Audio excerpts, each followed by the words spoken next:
Once upon a time, when Mom and Dad were children and used to go sledding and jumping rope, all fairy tales were full of kindness, and lanterns were magical.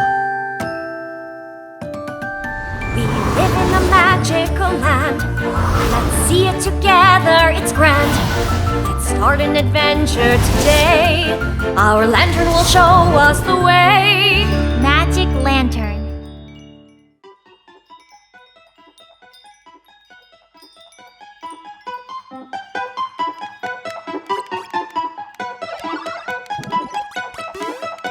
Okay, Mike, enough playing.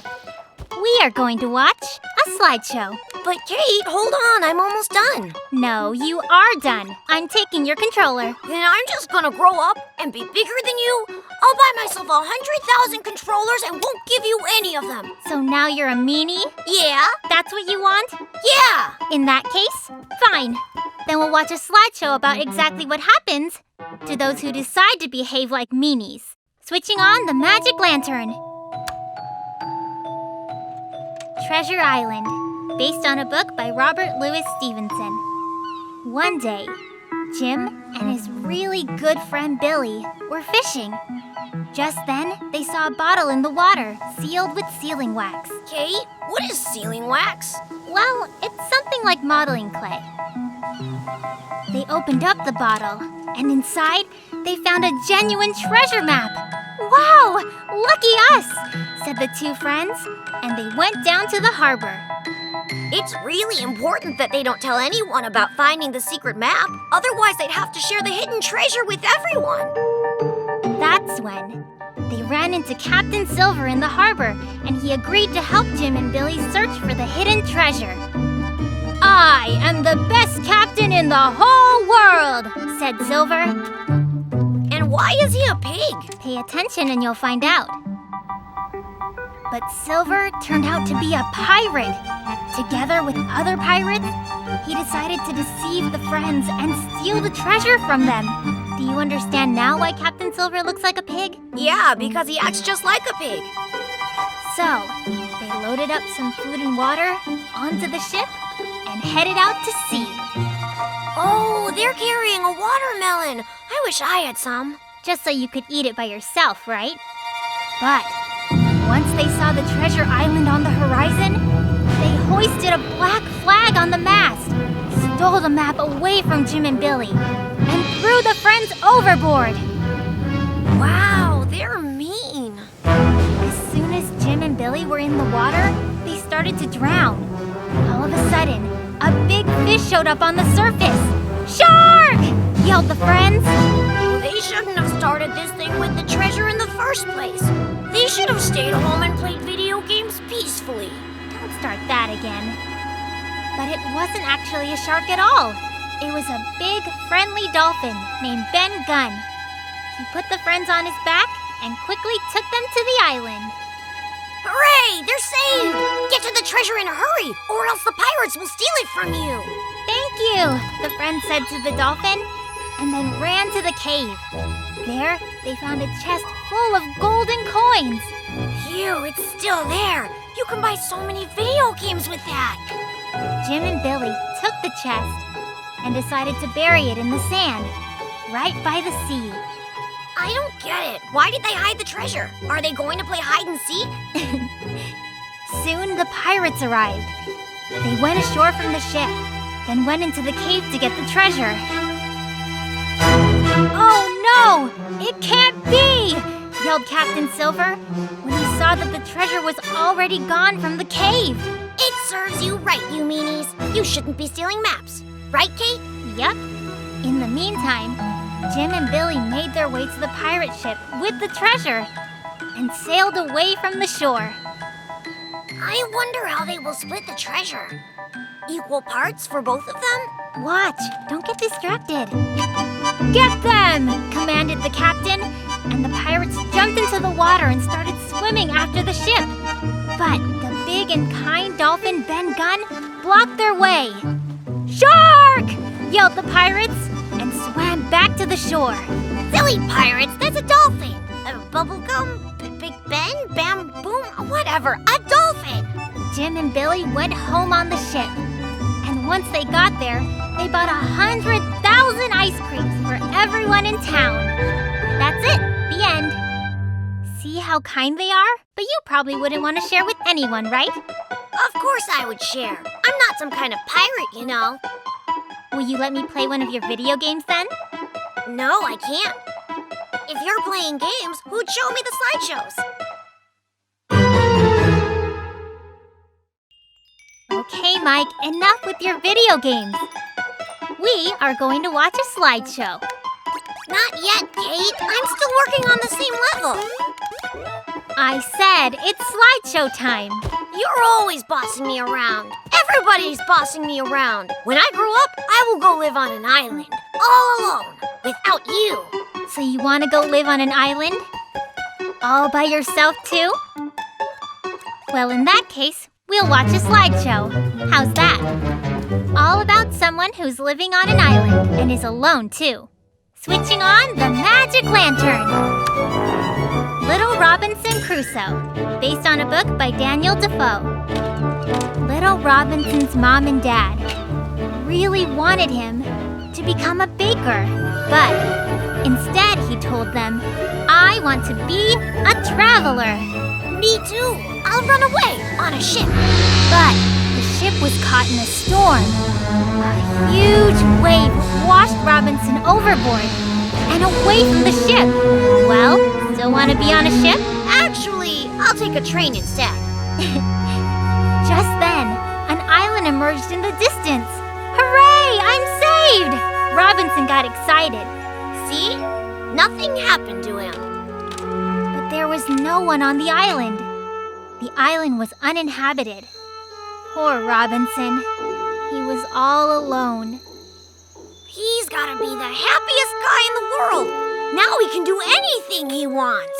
Well, Robinson wanted to go home. He built a big boat, but he wasn't able to drag it to the water.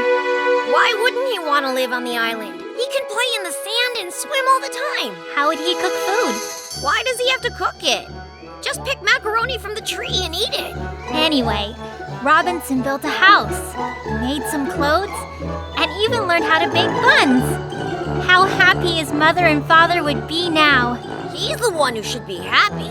All you hear from your parents is, don't do this, don't go there, wash your hands. Robinson found a talking parrot and named him Polly. However, even Polly couldn't help him return home. Polly. Many years passed.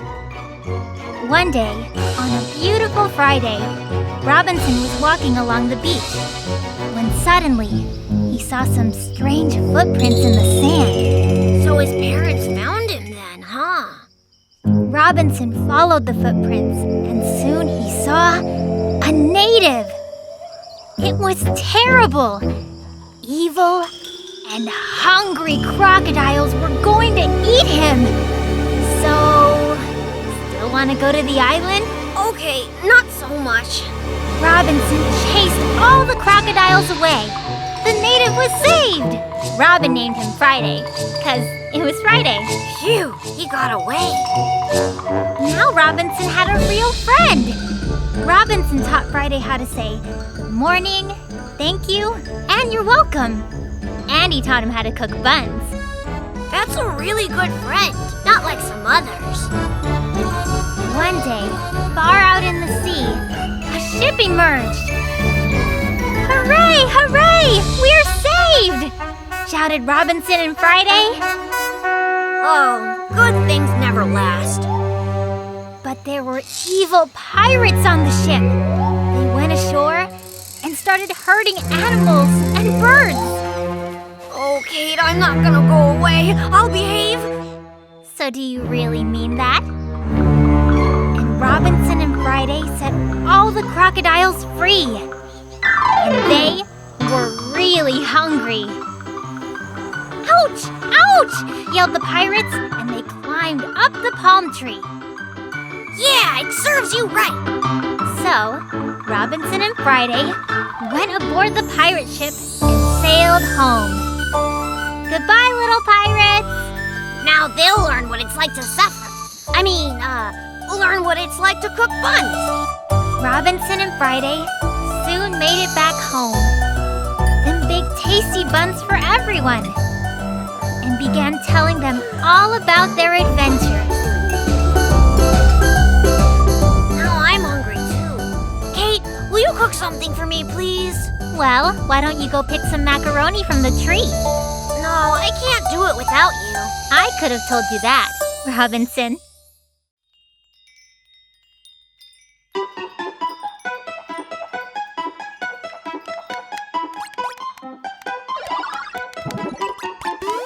Mike, turn off the video game right now.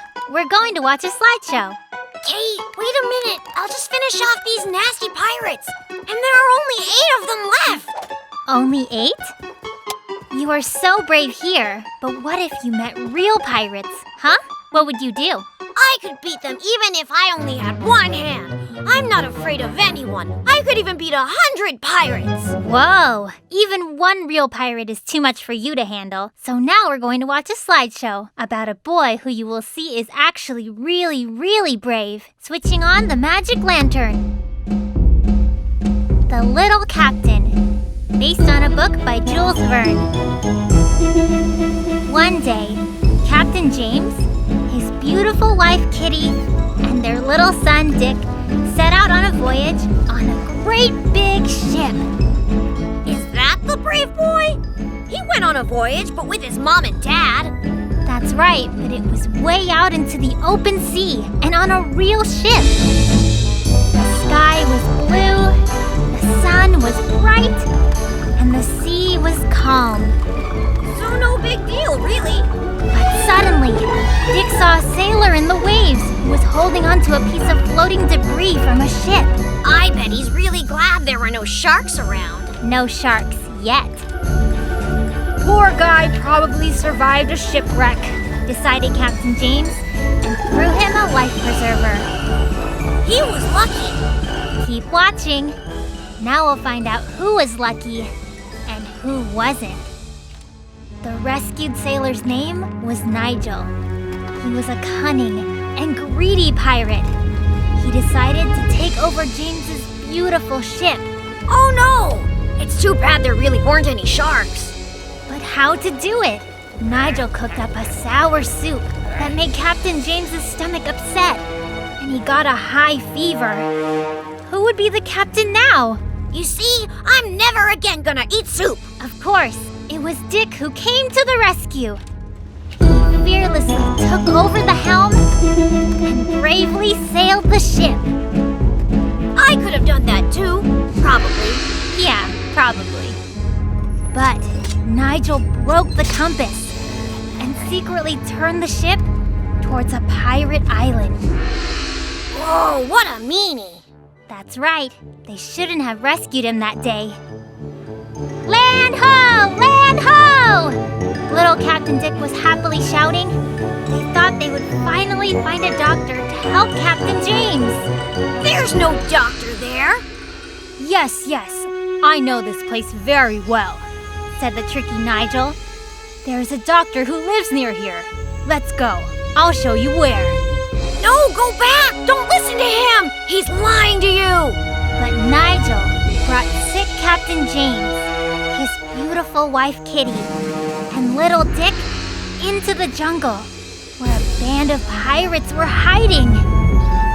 I knew it! Tie them up, commanded Nigel. Now we have a new ship. We're doomed, cried Kitty. Well, things do look bad, but the resourceful and clever Dick untied the ropes and ran away. The pirates ran after him. I could have done that too. I run really fast. Dick climbed a coconut tree. Come down here, yelled the pirates. Oh no, I would have done that too. Only I'm not allowed to climb trees yet. You are some rescuer, aren't you? Bam! A huge coconut knocked a pirate to the ground. Bam! Bam! The second pirate also got knocked down by a coconut. Bam! Bam! Bam! The third coconut knocked over the greedy Nigel. It serves him right. Yeah, all right. That's what you get for hurting good people. So then little Captain Dick and his family finally returned to the ship. Captain James was feeling much better, and they were able to continue on their voyage. Well, what do you think now? Still want to sit inside and play video games all day? You know what, Kate? From now on, I'm going to practice sports so I can become strong too. You never know. It might actually come in handy someday.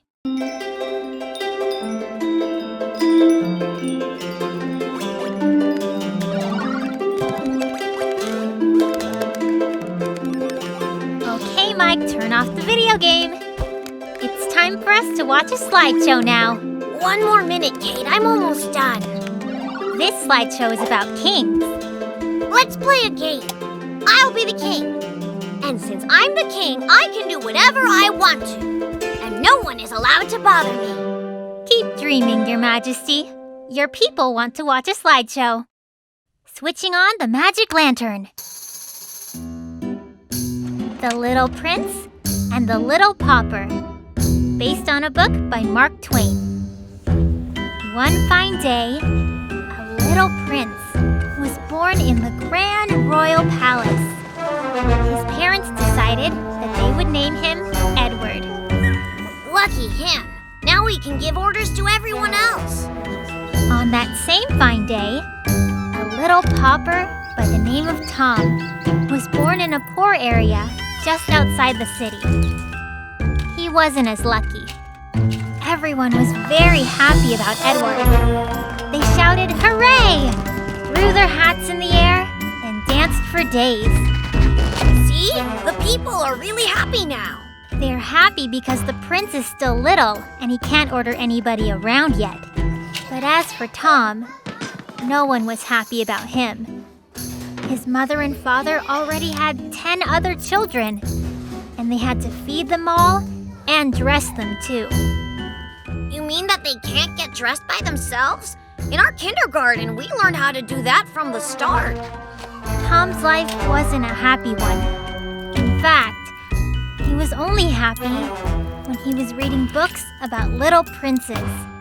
Sounds like a bad country. I would never live there. Mike, the country is only as good as its king. One day, Tom went to see the palace. He wanted to see where Prince Edward lived. Prince Edward saw Tom, and so he invited him inside to play. Cool, all they need now is a TV set. The prince treated Tom to some ice cream, and Tom taught the prince how to use a slingshot and how to stand on his head. And they get to eat ice cream all day long. The boys decided to switch clothes, since they looked alike. Now, Tom looked exactly like a prince, and Edward looked like a pauper.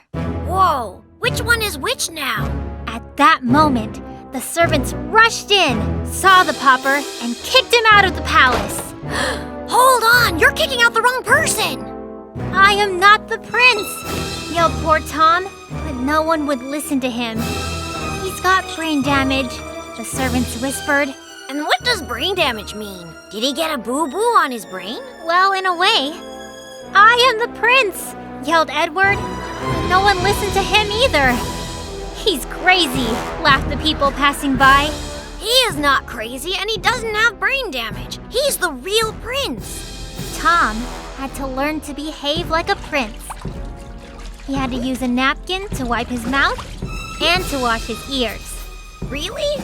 The prince has to wash his ears too? That is so wrong. And Prince Edward was caught by robbers, and he decided to teach them how to act properly. He taught them how to use a napkin to wipe their mouths and wash their ears. Seems like being a king isn't as fun as I thought. I guess someone here started using their head. Finally, Edward was very lucky to be able to get back into the palace. Tom was very happy to see him. "Here is your prince," he yelled. I know why. He just got tired of washing his ears. Edward changed and became a prince again. And then he became a king, and a very kind one, because he knew how hard it was for the poor people to live in his country. Yeah, it's hard to become a kind king.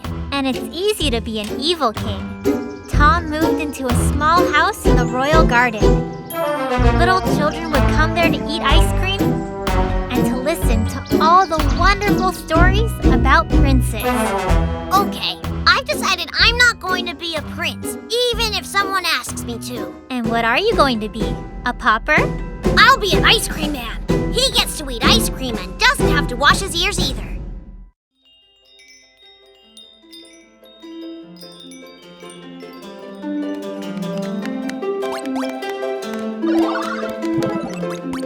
Okay, Mike, stop playing.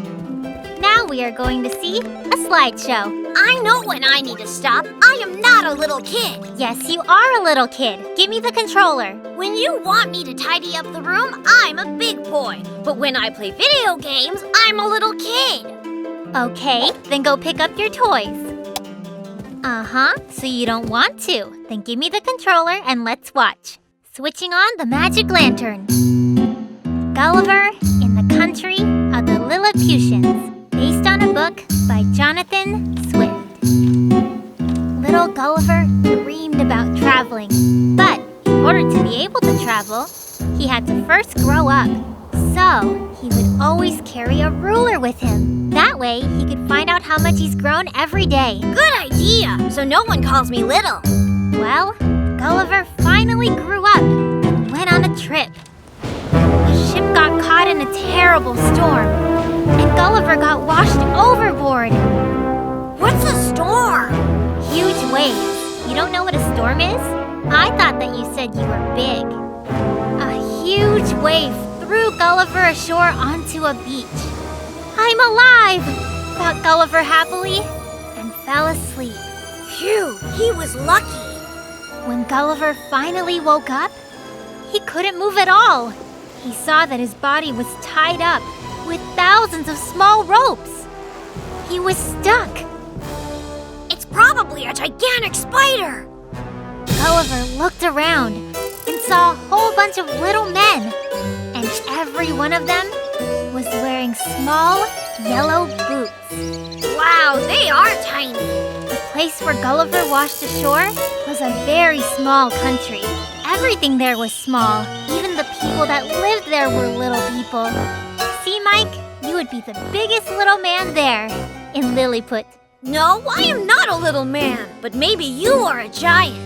This is great! Gulliver was happy. It's just that I'm hungry. The little people brought him 300 sandwiches and 10 barrels of hot chocolate. That's what you have for breakfast every morning. After breakfast, Gulliver measured all the little people with his ruler. They were 6 inches tall. He started preparing for the trip home. Kate, you better watch your step where you walk, you know. You might squash someone. But then, the Lilliput King himself came to see Gulliver. He ordered Gulliver to go to the neighboring island and scare all the little people there. See? All the little people are afraid of you. Why? Gulliver was surprised. Because they don't want to wear yellow boots, said the Lilliput King. And here's Mike, so little, yet he thinks he's so big, and he argues about small things. All right, I'll go, said Gulliver, and went to the neighboring island. Gulliver brought 100 pairs of yellow boots to the people of that island, and he told everyone to put them on. And you're a... Can't think of anything, can you? But the little people there threw out the yellow boots and put on their green ones again.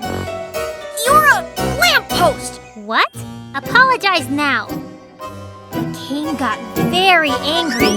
Go back over there and scare them some more! He shouted at Gulliver. No, answered Gulliver. You go and make peace with them, otherwise I'll scare you. No, I'm not going to apologize. All right then, I won't show you any more slideshows. The little people then decided to make up with each other. As a sign of friendship, they exchanged their boots. Now, they all wore one green boot and one yellow boot. You are worse than those little people. And Gulliver found a big boat and sailed home. Once he got home, he told everyone about the little people, but no one there believed him. "It's impossible," said everyone, "that they would wear one green boot and one yellow boot." Okay, Kate, I'm sorry. Yeah, I'm sorry too. Now I can see that you're not that little. You've actually grown up. Yeah! You want to see how tall I am? Where's my ruler? Oh no, I was wrong.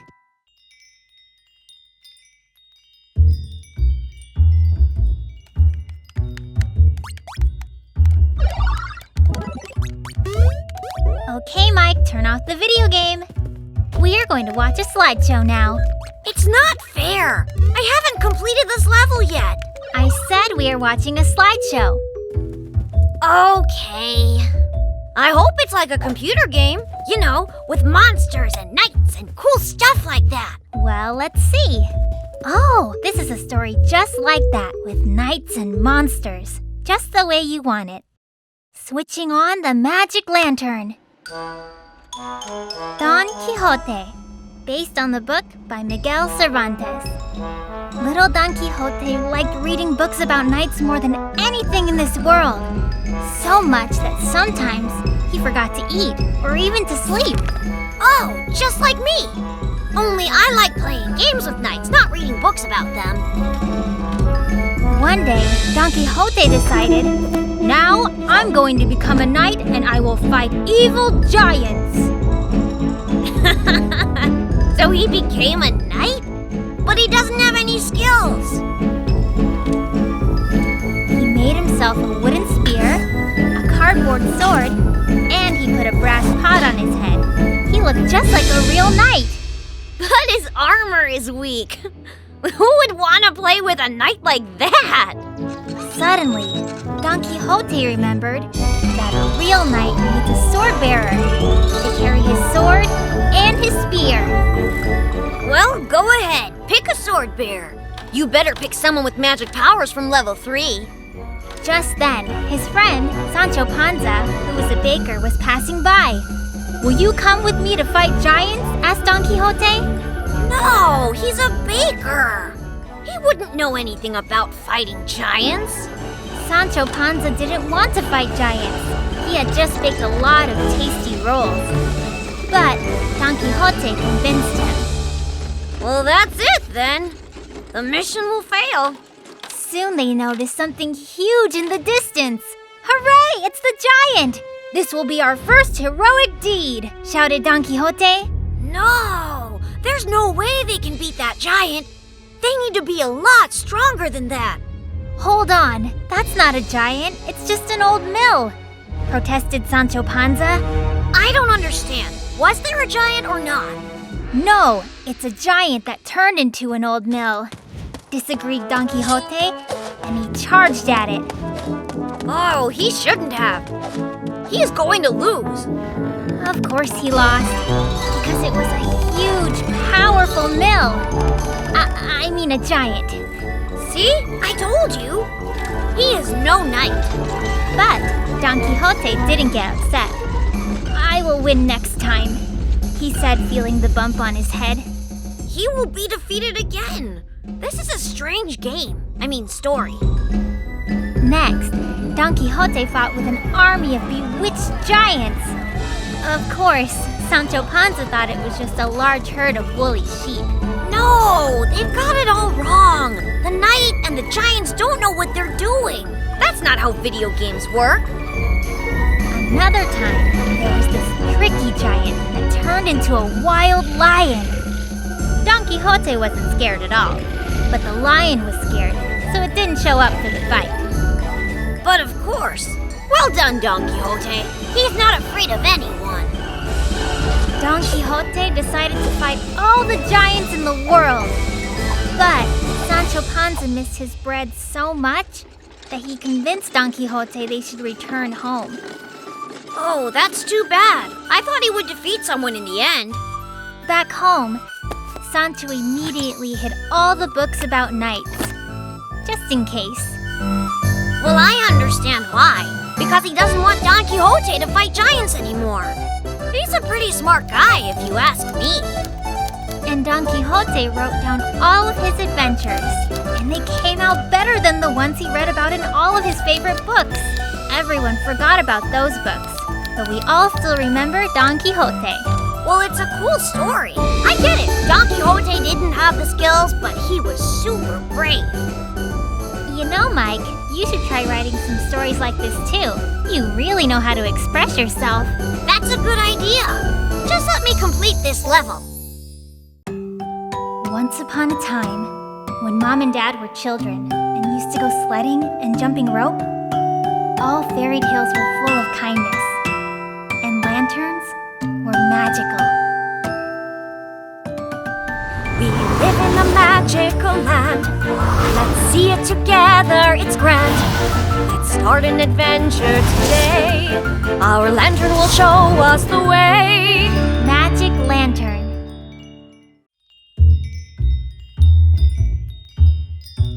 Okay, Mike, quit playing that game. We are going to watch a slideshow about love. What? A show about love? Phew, yuck! No one cares what you think about it. It's because you had a crush on Tommy since 5th grade, sitting in a tree. K-I-S-S-I-N-G. You're the one who has a crush on a girl. Why else would you keep pulling on Mary Collins' ponytail? I know all about it. Mom told me everything. Switching on the Magic Lantern.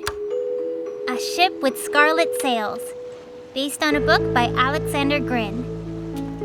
Aesel's father made toy ships for a living, and his daughter Aesel would sell the toy ships in the city. Aesel is her name? What kind of a name is that? On her way to the city, Aesel would stop and stare at the sea and dream. She dreamt of someday meeting a handsome prince. Too bad. There aren't enough princes for everyone. One day, her father made a small ship with beautiful billowing scarlet sails. My prince will come sailing into port on a ship like this, decided Aesel. That ship looks like my remote-controlled boat. Everyone in town made fun of her dreams. Look at the princess, they said, and pointed their fingers at her. They laughed at poor Aesel. Well, what do you know? A town that is full of smarty pants just like you. In those days, far, far away, in a magical kingdom, there lived a real prince named Gray. So, real princes do exist. Gray always dreamed of becoming a captain who would sail around the world and find his true love. Ah, that's so romantic. When Gray finished school, he gathered his crew, packed his belongings, and sailed away on his ship. Well, it's not like he's trying to find Aesel. All of a sudden, a terrible storm broke out. Gray had to reach shore immediately. What for? Aesel isn't there anyway. He walked ashore, and there he saw Aesel. She was standing near the water, quietly dreaming of her prince, while the wind was blowing through her golden hair. Wait a minute. What if he doesn't like her? Maybe he would rather meet somebody taller. Aesel was so beautiful that Gray instantly fell in love. Whatever. I get it. You're just jealous because Mary Collins doesn't even want to play with you, does she? Gray went to town to find out more about this beautiful girl. He was told that she's the carpenter's daughter, who spends her time dreaming of silly things, like Scarlet Sails. If you want a girl to love you, you shouldn't pull on her ponytail. You should make her dreams come true instead. Gray realized he had found his soulmate. He went to the store and bought 300 rolls of scarlet silk. I know. He wants to sew sails to put on his ship. Aesel decided to go home. No one else was going to buy a toy ship today, and the prince never came. What if princes don't exist? Thought Aesel. That's nonsense. Princes do exist, right, Kate?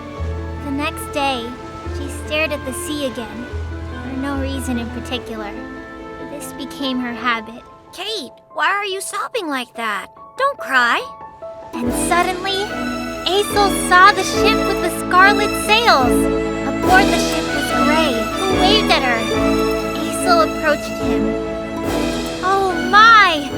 all the townspeople exclaimed. "She was right after all!"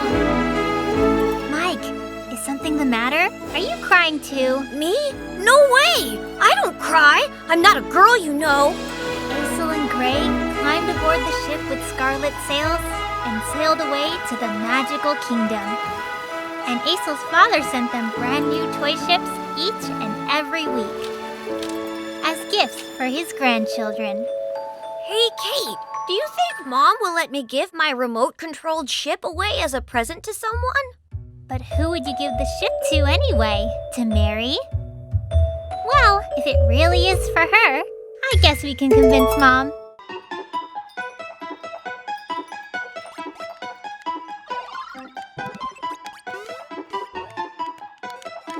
Mike, enough video games. We're going to watch a slideshow. Again? But I want to keep playing some more. Then I won't be your friend anymore. Who needs to have friends anyway? They only bring trouble. So, you think no one needs friends? Then I know the perfect slideshow we'll watch today. Switching on the magic lantern. Young D'Artagnan and the Three Musketeers, based on a book by Alexandre Dumas. Young D'Artagnan was known to be very brave, but also very grouchy. So he had a lot of enemies, but no friends at all. Why do you need friends if you have a sword? One day, D'Artagnan challenged all his enemies to a duel. They were Three Musketeers. Modest Athos, brave Porthos, and handsome Aramis. Enemies are better than friends. With friends, you have to share everything and help them when they're in trouble. Blech. But Athos, Porthos, and Aramis had enemies too. The evil guards. D'Artagnan didn't like the evil guards at all, so he helped the Musketeers. See how much fun you can have with enemies? Swish, swish, swish. There were 5 times as many guards as Musketeers, but the Musketeers battled anyway. In fact, they fought like brave lions. Lions? Can chickens fight like lions? The guards got scared and ran away, and D'Artagnan and the Musketeers decided to be friends. "All for one," said the Musketeers. "One for all," answered D'Artagnan. You see what I mean? I don't need any friends at all. I'm fine. Now, they did everything together. They had hot chocolate with marshmallows together and fought the guards together. Oh, look, marshmallows, like the ones you had. The fame about their accomplishments reached the Queen. The Queen sent an order for D'Artagnan to come to her palace at once. What'd she do that for? Oh, by the way, I only talk to friends. The Queen really needed some help. The evil guards had managed to steal her favorite parrot, Buckingham. They're so mean, just like some people here. Right, Kate? D'Artagnan went to look for the parrot immediately. Athos, Porthos, and Aramis came along because they did everything together. Okay, if you don't want to talk, then don't. The guards were waiting in an ambush. "Surrender!" they yelled, leaping from their hiding places. It's not fair! "Musketeers never surrender!" they replied as they drew their swords and prepared to fight. D'Artagnan rode on ahead by himself. "I'm sure the guards won't have fed the parrot. He must be hungry," he worried. Okay, I agree. He needed his friends, but only that one time. D'Artagnan finally found the guards who had stolen the parrot Buckingham, but there were too many of them. Looks like D'Artagnan won't be able to fight them alone. Where are those friends of his now? Never around when you need them. That figures. But D'Artagnan's friends arrived just in time. Together, they can beat all the guards in the world. Hooray! Good job, friends! Buckingham, the little parrot, was saved. He was scared and hungry. D'Artagnan fed him right away. Okay, you're right. We do need friends. Come on, tell me that you're still talking to me. Okay, but only for the sake of our friendship. D'Artagnan took the parrot to the queen right away. She was very happy to see him. And as a reward, she gave the friends a whole box of the best marshmallows in the world. How about we do it like D'Artagnan? 2 for 1. And 1 for 2. And D'Artagnan and the Three Musketeers continued to drink hot chocolate with marshmallows for years to come. Even 10 years later. And 20. And 50. Now's a good time to bring out your marshmallows. You're supposed to share with friends. Okay, I'll share since we're friends. Mike, stop playing those video games. We're going to watch a slideshow. Hey, I can't now. I'm catching ghosts. I can get super skills for a ghost. What kind of super skills? All kinds. I already have superpower and super speed. Now I just need to get the invisibility skill and then... Invisibility? Well, that could be a good thing. But not always, you know. Here, take a look at this. Switching on the magic lantern. The Little Invisible Man. Based on a book by H.G. Wells. Once upon a time, the circus director Mr. Smith and his good friend Baum the Clown were walking in the park. Just walking? That's it? That's boring! Hang on, the story is just beginning. Suddenly, they saw wet footprints magically appear on the trail. And they watched as they walked deeper and deeper into the park. Whoa, how'd that happen? I told you it would be interesting, didn't I? What is that? This can't be happening! Exclaimed Mr. Smith. We need to find out. And they followed the footprints. They need to hurry, or they're gonna dry up and disappear. The trail brought them to an isolated house. All of a sudden, the door of the house opened and closed again. But no one came out or went in. Another mystery. Well, that's really obvious. It's the wind. Or what's it called? A draft. Come on, a draft? And the footprints on the doorstep. Who left them? The draft? The friends decided to stay and see what happened. It's strange. There are footprints but no one around. Ah, I know what it is. It's a ghost. Mike, ghosts only exist in your video game. This story is scientific. Soon, the door of the house opened and a weird stranger appeared in the doorway. He was wearing a long coat, a hat, and dark glasses. He seems suspicious. The friends decided to go up and ask the stranger about the magic footprints they saw. I wouldn't talk to a person like that. Besides, maybe he doesn't know anything anyway. But when the stranger saw Mr. Smith and Baum the Clown, he ran away as fast as he could. The friends ran after him. He knows something!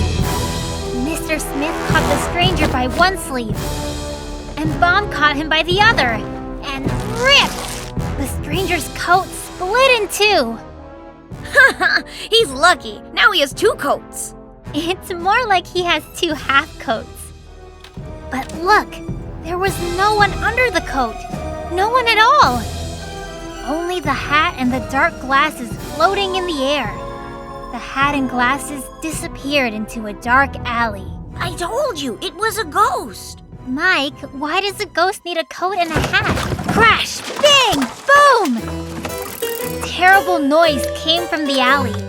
A figure in a hat and dark glasses showed up, all covered in paint. What a twist. I don't know what's going on. That's the stranger! Mr. Smith and Baum the Clown realized.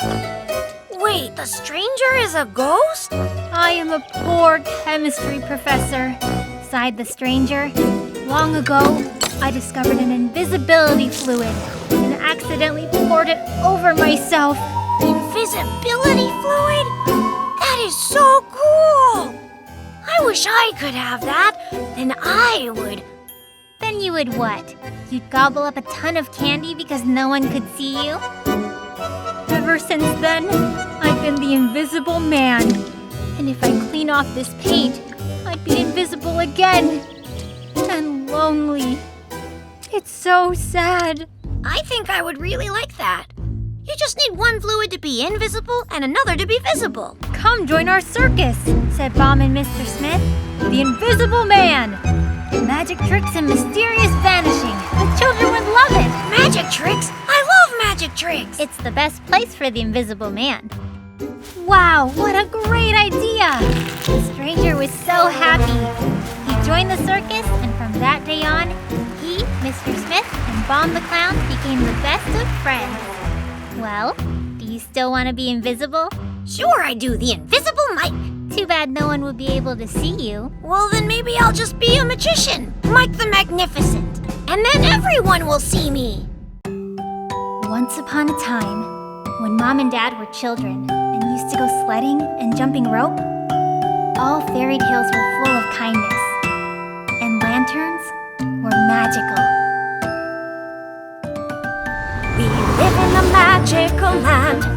Let's see it together, it's grand. Let's start an adventure today. Our lantern will show us the way. Magic Lantern.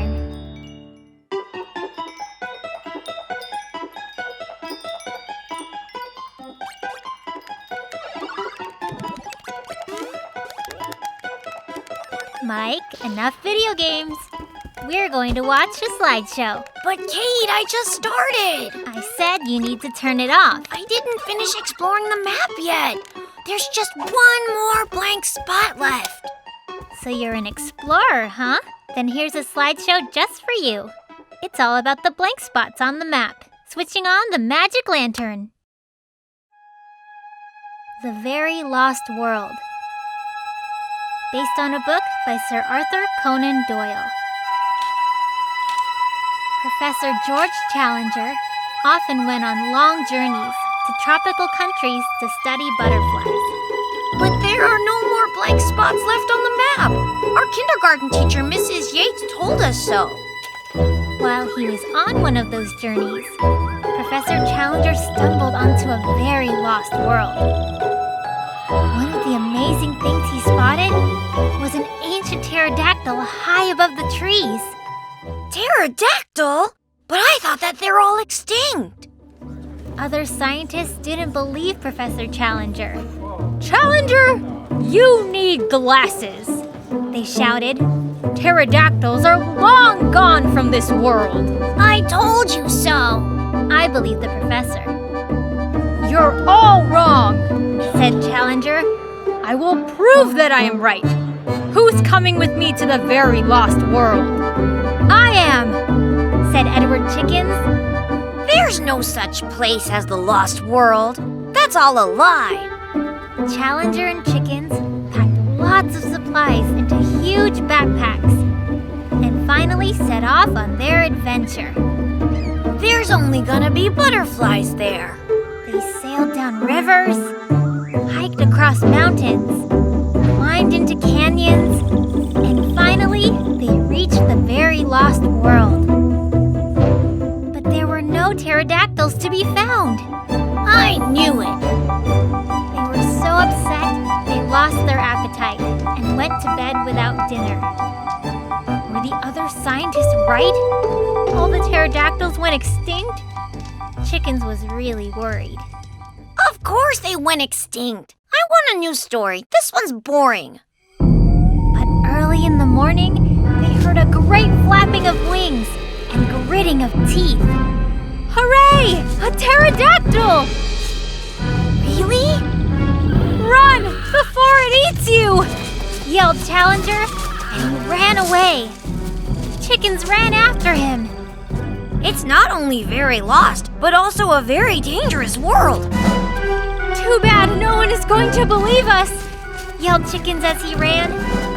They will! Of course they will! Answered Challenger, catching his breath. They have to catch it. Challenger took out a big butterfly net. He suddenly stopped, turned around, and held the net up. The pterodactyl flew right into the net. Yay! Got you, you monster! Challenger and Chickens put a muzzle on the pterodactyl so that it couldn't bite. Then they got on its back. "Fly home!" said Challenger, and the pterodactyl obeyed. This adventure is pretty cool. The pterodactyl brought Challenger and Chickens right to where the scientists were having a meeting. Now we'll see if they believe us. The scientists were very scared. One of them even fainted. Do you believe me now? Said Challenger.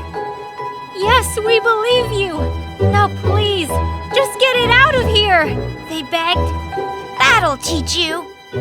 Challenger and Chickens got off the pterodactyl and off it flew, heading home and grinding its teeth on the way. I wonder where its home is.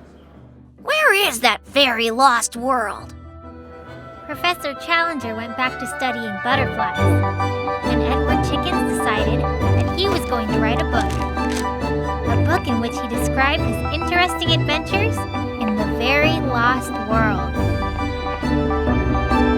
Mike, where are you going? Where? I'm going to travel. Do you know how many blank spots there are on the map? What if someone else discovers them while I'm sitting here playing video games?